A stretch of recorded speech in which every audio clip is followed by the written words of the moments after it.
good. Yeah, yeah. Sometimes the most simplest things are right in front of us, right? Wow, man. Especially when you got a million things going through your head. Mm-hmm. Mm-hmm. Trying to figure it all out. You're trying to piece it all together. You got to, hey, simplest things will do that. Yeah, yeah. And the thing is that, that's an ongoing process that we continuing to go through every day, trying to put a million things together. Wow, that's going to be part of the story today, too. Yo, that's dope. Well, I'm looking forward to chopping it up, man. Yes, sir. It's always a blessing. I don't want to say a pleasure building and speaking, which is a blessing, man. You got to say that. You good people doing good work, man. It's always a blessing to be in their presence, whether verbally on through this platform or in person, man. Brother, I really appreciate hearing that from you. And as you were talking, I'm thinking, when two or greater are together, the energy is stronger, the fire burns brighter. And so, it's in like manner that I'm really honored to be able to have a moment of your time, brother, because I look up to you and the work you've been doing, and I understand your journey. And most people would have been crushed by your journey, but you have persevered, and you're doing great things, and you're looking good, you're sounding good. And I know some of your background, but I'm not going to steal your thunder. Let you tell the people, So, if you would, good brother, maybe introduce yourself, tell the people about who you are, maybe a bit about who you were before you were incarcerated. So who you are today, and what you're doing. Oh, wow, and who that's you were incarcerated. Yes, sir. Yes, sir. Yes, sir. First of all, I want to say thank you for having me here. I'm thankful for being here. I'm thankful for being blessed to wake up another day to see this day and continue this journey through what they call life, and just go through all of these obstacles that I know life is going to put in front of me. My name is Daquan. My honorable name is Shannon, but I go by Daquan. I'm from Wilmington, North Carolina, born and raised. I'm a directly impacted individual. I'm a community advocate, an activist. I don't consider myself an activist, but some people will call me an activist. I advocate for social justice, criminal justice. I don't like to use the word criminal justice because you and I both know that there's no justice within the criminal legal system. Right. So it's just us. Yeah, just us. And it's crazy because I had an acronym, just us. JUST hyphen, US, just us standing together, unifying strength. Yeah. To me, that's what just us stand for. Just us standing together, unifying strength. Like I was saying, I've been in and out the carceral system over 30 years, over 30 plus years. My daughters are 30 now. When I first went to prison, not my first time being incarcerated, or I've been to jail several times, juvenile center as a youth. My journey started in the criminal legal system. I was a victim of the school to prison pipeline. And when I say victim, I mean that intentionally because it was, set up by design, even still to this day, that the school to prison pipeline for young Black and brown individuals, it's in existence and it's real because I went to prison at the age of 17 for robbing another drug dealer. A home invasion. I'm not afraid to say what I went to prison for. That's not who I am because we're speaking about who I was and who I am. Who I was is still a part of who I am, though. And we'll get into that because that's a struggle within itself. That's a definite, that's like the biggest struggle of my life. Who I was and who I am. And I'm quite sure a lot of people and a lot of wise people and a lot of elders will tell you, even the Bible or some of these books will tell you that, there's always going to be a struggle within the jihad, that jihad, That's just what I was thinking. Yeah, that jihad, and so that's what we're talking about for this, put it in that context. So like I was saying, I went to prison at the age of 17 and I didn't come home until I was about to be 24. So, you could take that big gap. You could take that big, sorry about that, brother. You can take that big gap. Hold on for a second. Because I'm gonna just text them and let them know. Pardon me. And I know better. Yeah, so for me, you know, I went to prison at the ages, I got sentenced to 14 years as a committed youth offender. And I went to the old Pope, the old High Rise, the old Morrison, Foothills. You talking the early 90s, 93. So these are names of facilities? 90. Yeah, those are the name of the facilities, which they used to be considered as gladiator schools. You know, that's what was considered. Yeah, and when I say that is me going to prison at that early age during that time. You know, during that time, it did something to me to the point where it hardened me through the life. Yeah, man. You know, it hardened me through life because I went through prison at a time when, you know, you were still dealing with racism was very high for young Black African American youth, as well as our mothers and fathers and everybody else. You know, that culture was still there. And so I went especially in the South. Yeah, oh my God, in the South it was even worse. So when I went to when I was sentenced and going into that environment, right? You're already coming out of impoverished community. You're already coming out of, you know, back then, as Hillary Clinton would have said, we were super predators. Yeah, man. You get what I'm saying? Like I remember that. This is the system. Yeah, this is the system that I came up in when they was really, really, really doing things to us as youth in them prisons. You know, that the staff, you know, they was really abusing us, man. They was really abusing us. And because they were abusing us and we would fight back, we would get beat, we would put in the hole, we wouldn't stop though, you know, and that just made us form brotherhoods within the system.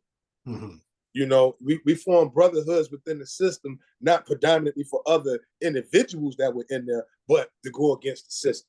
And I wonder, and I know that's why what's in me is in me on this side now, and that continuing that fight because of that systematic oppression. And sometimes us individuals that young, and I want to say this, when I was arrested at the age of 17, you know, the emotional development of my mind was arrested at the same time. I was thinking that, brother. I was thinking just that. Yup, go on. Yes. The emotional development of my mind was arrested at the same time. So in essence, me growing to be a man was arrested, which was arrested development, which, you know, the psychological term is called arrested development for young individuals. You thinking from 1993, you can imagine what the world was like for Black men in America outside of incarceration.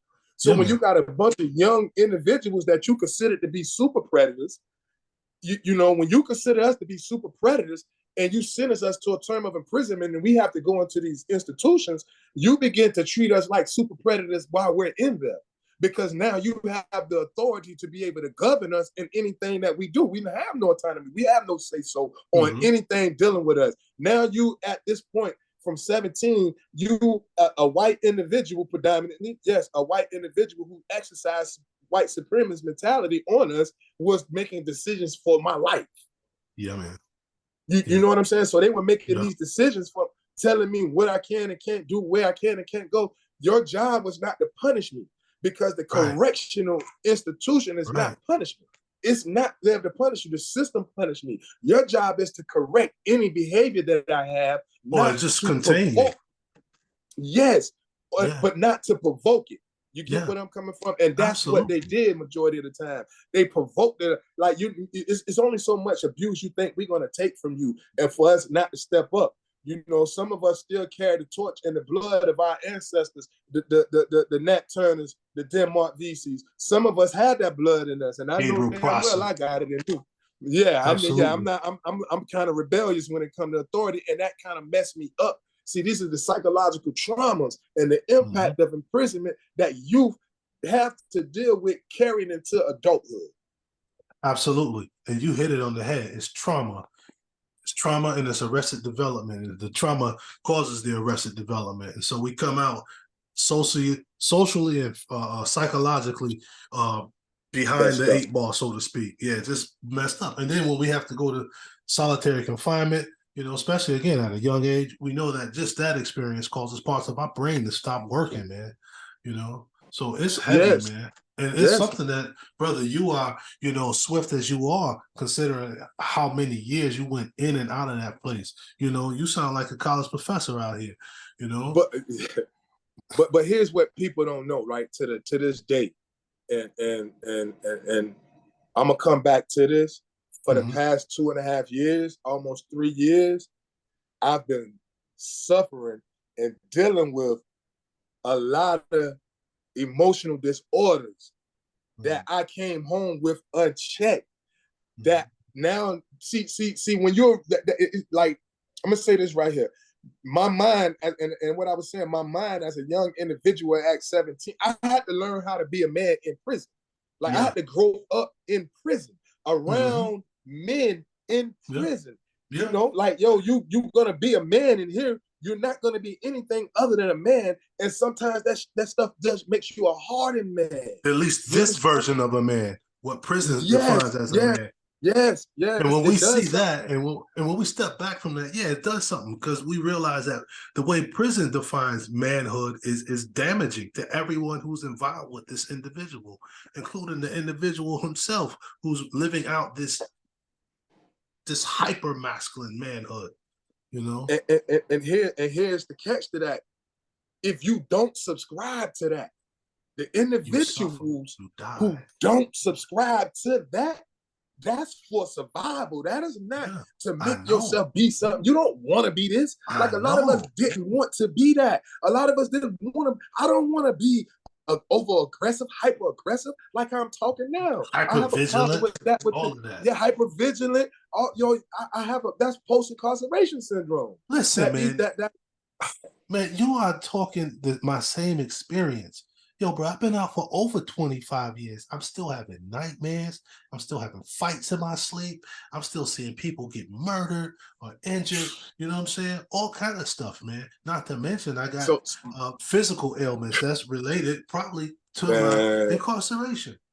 You know, listen, man, that place wreaks havoc on us on every level. and it goes, and that is why I can't figure a lot of things out the Yeah. way a lot of people think that I got it all figured out because they see the work that I do. They don't know that Me the too. work Me that too. I do, yeah, they don't know that the work that I do is what's keeping me sane and what's keeping me Oh grounded. man, Because absolutely. if you remove that from me, Mhm. then I have to figure something else out.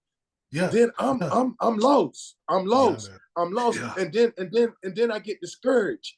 Then when I get discouraged, and we all know and understand that discourage will take a mighty man and make him into a weak man.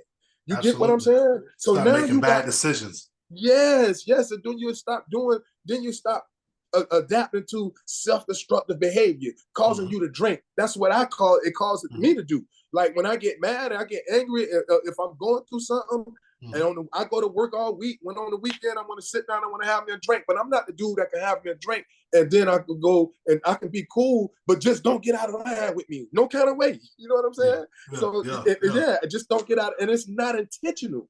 It's Yeah. not intentional. I promise you, Mhm. I don't do the stuff that I do intentional. It's like second nature. Some of the stuff is second nature to me because I've been incarcerated over half my life. I would be 48 in January. And I Mhm. just told you I've been in and out the system over 30 years. That's If you half your take life, damn near. if you take my first sentence, my first bid, and my last bid, I've been to prison 4 times. If and we ain't taking talking about the in between two. If you take my first bid and my last bid and you equal those to that's 18 and a half years I done done. Yeah, man. This them two. I'm talking about, like, I did 6 years day for day, came home, went back, stayed out. Probably, man, Tuesday made 4 years I've been home. Right on, man. Tuesday made 4 years I've been home.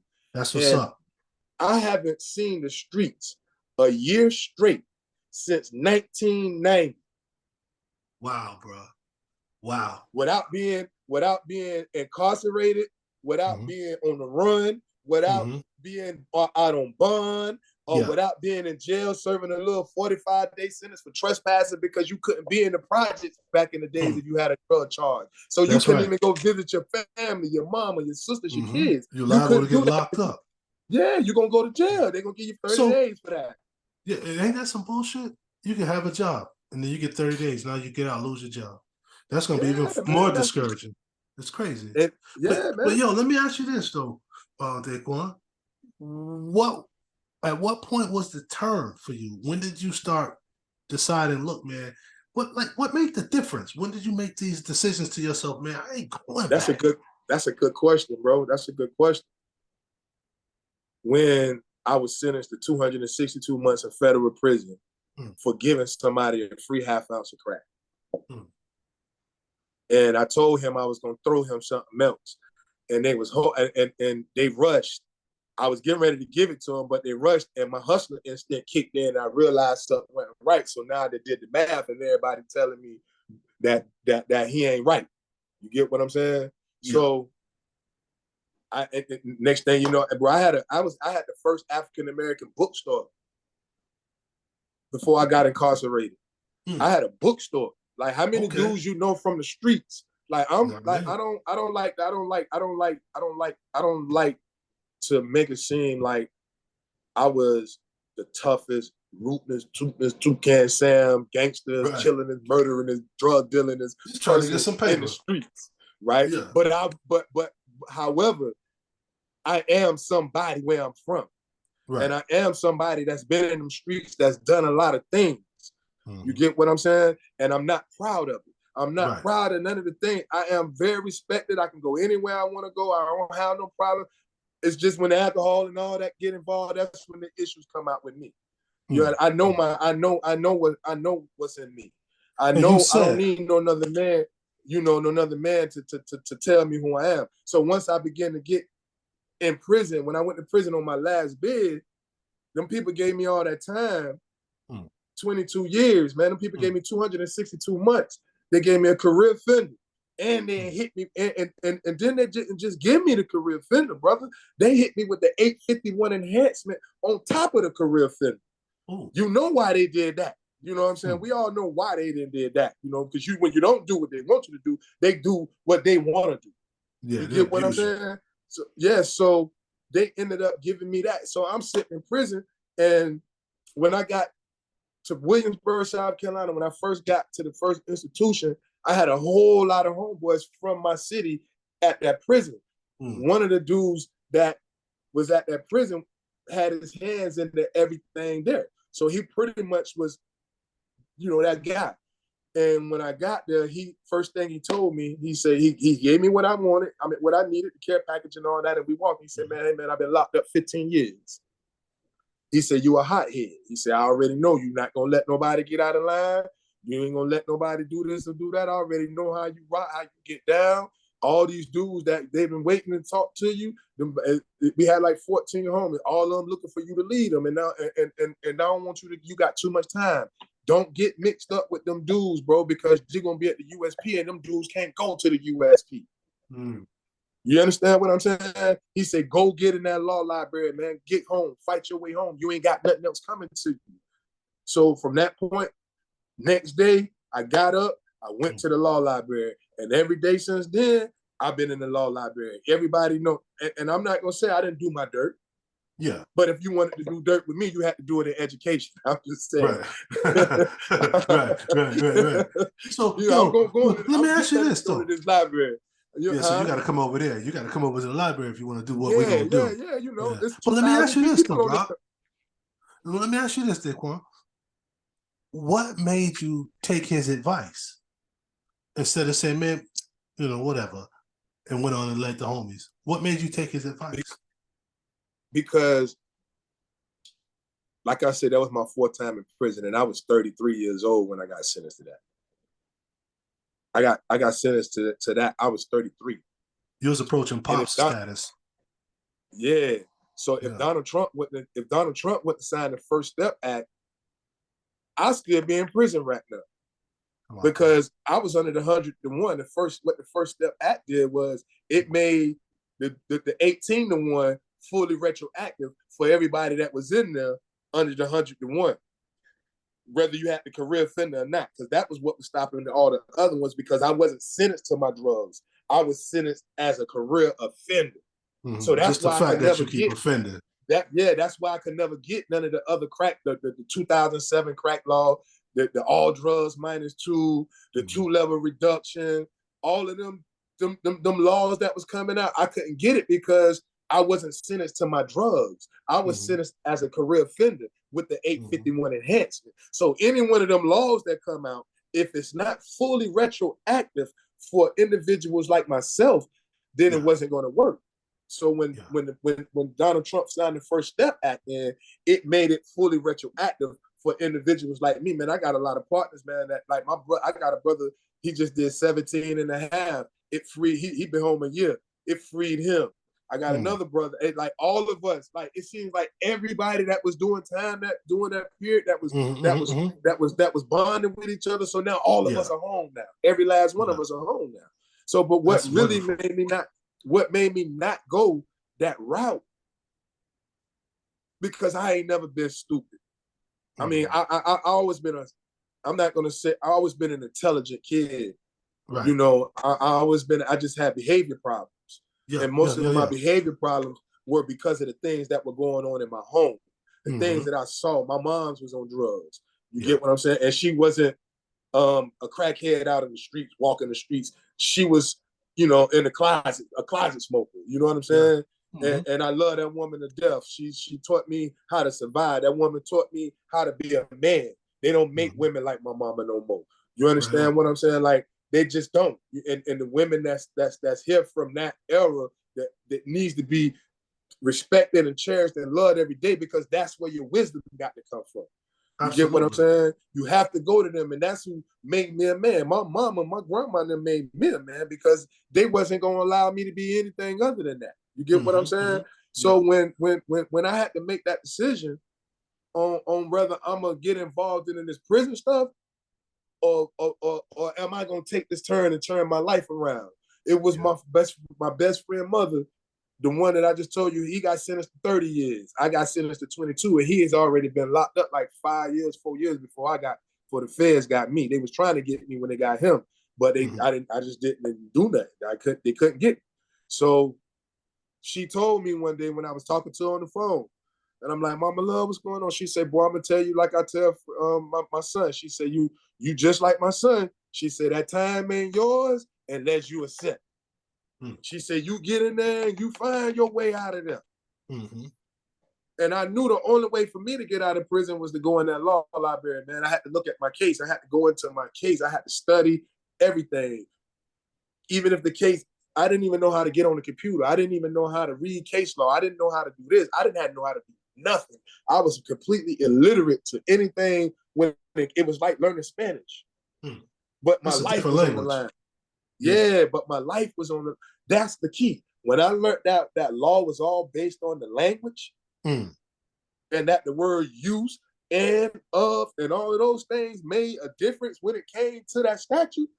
Yeah, I said, dang, okay, so now I begin to study and learn and do all of those things there. So I had being that I had a bookstore and I knew a lot of the authors and a lot of the publishers, it was guys in there that was writing books. So one of the guys was the law clerk, and that's who everybody was going to get to do the law work. So I overheard him complaining about he sent his manuscript to a certain publisher that I knew, and when he, I waited for everybody to leave, and then I told him, I went to him, I said, yo, man, check this out. I ain't mean to be, in your business. I said, man, I got my paperwork right here, this, that, the third. You can check me out, but I need to learn the law like you learn. I say, I can make a couple of phone calls to figure out what's going on with your manuscript, man. I had a bookstore out, so I know these people. You feel what I'm saying? I said, if you help me, I help you. You see? And from there, our bond just took off. He became a mentor. You know what I'm saying? Because he was an older dude, and he was a slick dude, and he was in there for white collar, so he's slick. And smart. That's what just knowing that I couldn't see, and my mama, man, my mama she just couldn't accept it. My kids, like, I had to figure out a way. I wasn't getting ready to do 19 years day for day if it was a way for me to get out legally. Yeah, man. You know? Yeah. Would you say that getting older has something to do with that wisdom setting in too? Yeah. Yeah. And not only that, Start to feel it. And not only that, but I didn't want to make that place my home. Yeah. Didn't You want to get what I'm die in saying? there. Yeah, not just dying. Yeah, die in there, period. Because if you make it your home, you're gonna die in there. But Yeah, man. what I mean by that is the politics and the feds is totally different than state. Yeah, you get what I'm saying? It's Yeah. got to be a certain way that you got to move, and if you don't move that certain way, a man do man things. That's the code. Man do man things. Man do man things. So if you ain't doing man things in here, dog, then you in the wrong lane. Go over there and sit down somewhere. Yeah. You get what I'm saying? And I ain't never been the type of person to just go over somewhere and sit down nowhere. So, So you caught up in the mix. Yeah, I got to be caught up in the mix, bro. I'm not gonna lie, for survival, just because I got to still be a father to my kids, man. You know what I'm saying? And I know the money that I got gonna run out. Yeah. I know that's gonna run out. And thankfully I had a baby mother, my son's mother. She made sure that she didn't take off with the money. You know what I'm saying? She did what she was supposed to do with the bread. So that was cool with me. Even though she ended up leaving, I was cool with the fact that you didn't leave with the money. Right. She did what she was supposed to. Because she upheld her part of the agreement. Yeah, even though she did me wrong, she still she did right too. So I can't be too mad at her. We got a good relationship. I ain't mad at her, but yeah, man, it was the fact, bro, man, listen. I didn't want to make because I already had my mind set on, man, man, the way this thing here working here, I ain't getting ready to be rocking with everybody. And I'm in a nation of gods and earths too. So I got to, you got to be moving. You're going to move civilized and all wise at all times. Like, you're going to handle yourself and conduct yourself too. You know what I'm saying? So that's what it is. So when I made that decision, I was like, man, it's got to be a change right now. This is the point right now in your life where you got to make that change. And you got to live every day in here like it's your last day. She say, if you accept the time is yours. Live every day in here, prepare yourself as if you was getting out tomorrow. That's how I was able to come home and hit the ground running. Sound like you had a real conversation with yourself. Man, listen, my brother, I done had so many conversations with myself till it spooks me. That my conversations spook me. Like, right now, bro, I've been going through some stuff. Like, I've been dealing with stuff people don't know. People don't know how hard it is. Yeah, man. Striving hard to do the right thing when all you did is wrong all your life. Yeah. It made me think of a trail in the forest. It been traveled so much. It's hard to get off that trail. You can't figure it out, man. You can't figure it out. If your mind was arrested at the age of 17 and you 40-something years old, and all your 20s and all your 30s and all your teens, you've been in prison. Yeah. So who's supporting you through all this, man? Who's supporting you through? So who is supporting you through all of this? Your work is important. I have my family. Of course I have my family. You know what I mean? I have my family, and I got a support team, man. I got some mentors, man. Yeah. Frank Roberts, and I want to make sure I name him. He's a genius when it comes to knowing and understanding individual. He has one of the biggest Black-owned local re-entry organization in the state of North Carolina. Black-owned, Black man, and he been through a lot of things. He tell me all the time, man. He said, Daquan, I got so many whips on my butt from getting spanked so much. He been in the game over 20 years. Mr. Dennis Gaddy is another one. Mr. Dennis Gaddy is another one, man. Man, that's another one of my mentors. I stand on the shoulders of some giants, man. And they put me in some spaces and places that a young brother, Black man like me, coming from where I'm come from, would have never went if I wouldn't have changed my mind. Yeah. If I wouldn't have went through what I went through, I've been conditioned to do what I'm doing. I've been conditioned to do what I'm doing, bro. And it's hard because you don't make a good living doing it. Yeah. But something you're saying though, man, that you kept talking about, or you kept dropping, was the word decision and mind. you know, making up your mind, making decisions. And so, but what it sounds like though is that you're making decisions that's going to keep you afloat, keep you out here, while you're still trying to make another decision to elevate yourself. Yeah, That's what I'm hearing from you. Instead yeah, of yeah, making the man. wrong decisions, that's going to pull you down. I'm striving, bro. I'm gonna tell you something Mr. Gaddy told me, and this is why I say I stand on the shoulders of giants based off of what you said, that word decision. He said, Daquan, he said, the word decision, I want you to think about the word decision, and I want you to think about the word decide. He said, the word decision means to cut off. You make a decision to do something, you're going to do what you do. You're cutting off any other ties, any other route, or any other thing because you done made a decision to do this. Not only did you make a decision to do it, you decided to do it. And he said, what's the word side? The word side.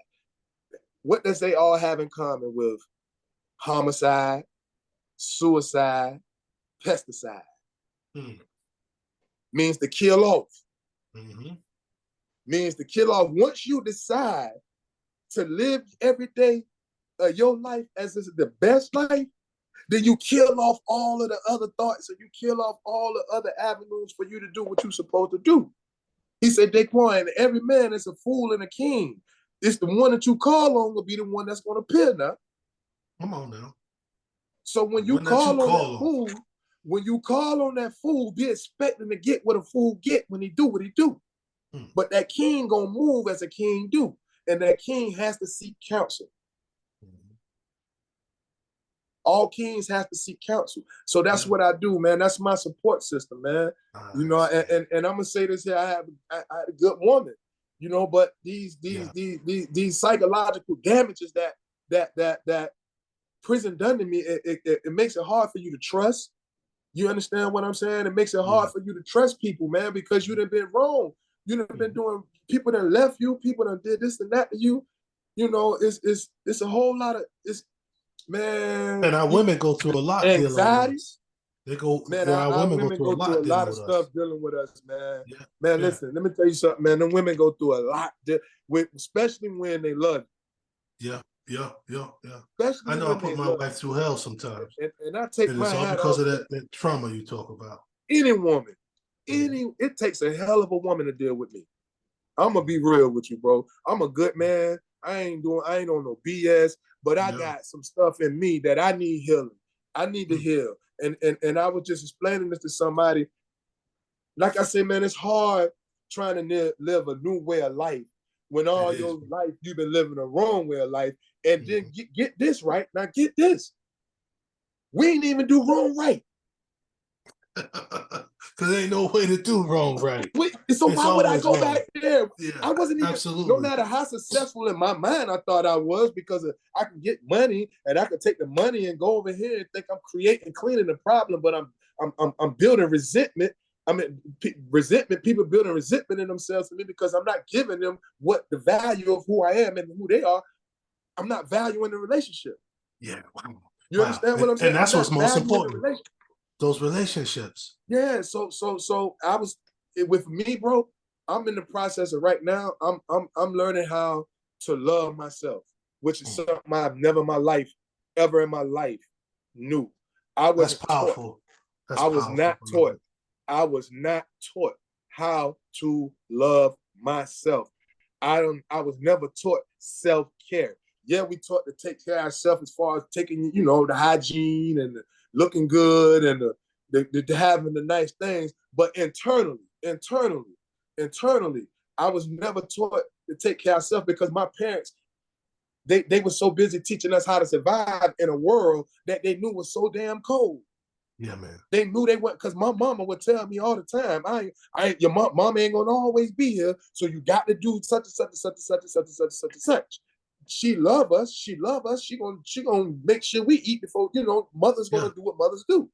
Absolutely. And no matter what state they in, they naturally gonna do those things. They're gonna take care of their babies. And yes, you know, they're the first can. nurses. They hand the rock the cradle, rule the nation.